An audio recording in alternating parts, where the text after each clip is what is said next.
TDP సానుభూతి పరులపై YCP నాయకులు దాడులకు తెగబడుతున్నారని ఆరోపించారు కళ్యాణదుర్గం కూటమి అభ్యర్థి అమిలినేని సురేంద్రబాబు.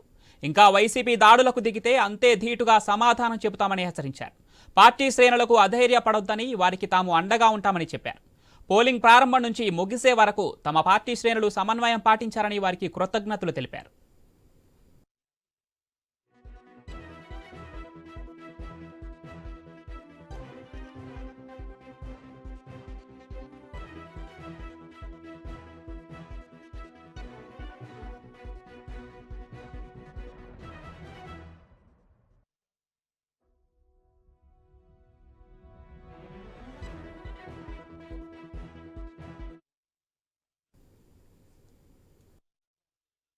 మాతో పాటు తిరగడం, ఎక్కడ కూడా ఎంతోమంది ప్రజల్లో మీరు కూడా మమేకం కావడం నిజంగా మిమ్మల్ని కూడా హర్షించాల్సిన విషయం. మన ఎన్నికలు నిన్నటితో సమాప్తమైనాయి.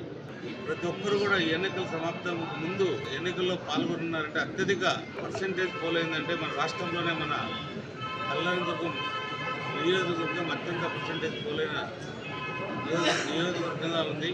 అంటే ప్రజలు చాలా చైతన్యంగా, చాలా ఉత్సాహంగా ఓట్లు వేయడం జరిగింది. వాళ్ళందరూ కూడా మన అభివృద్ధిని కోరుకుంటున్నారు. మన ప్రాంత అభివృద్ధి కావాలని ప్రతి ఒక్క, ముఖ్యంగా యువతులు కూడా దండోపదండాలుగా ఎక్కడ దేశ విదేశాల నుంచి కానీ రకరకాల ప్రాంతాల నుంచి కానీ వచ్చి ఓట్లు వేయడం జరిగింది. నిజంగా వాళ్ళందరూ ఎంతో ఆతృతతో ఎదురు చూస్తున్న ఈ ప్రాంతాన్ని అభివృద్ధి కోసం వాళ్ళు కూడా తాపత్రయపడుతున్నారు. అలాగే చాలామంది పెద్దవాళ్ళు, చాలామంది రైతులు వాళ్ళు కూడా ఈ అభివృద్ధి కావాలనుకునే క్రమంలోనే ఇంత పోలింగ్ జరగడానికి నాంది. నాకు తెలిసి ఇంతవరకు కూడా ఎప్పుడో కళ్యాణదుర్గం ప్రాంతంలో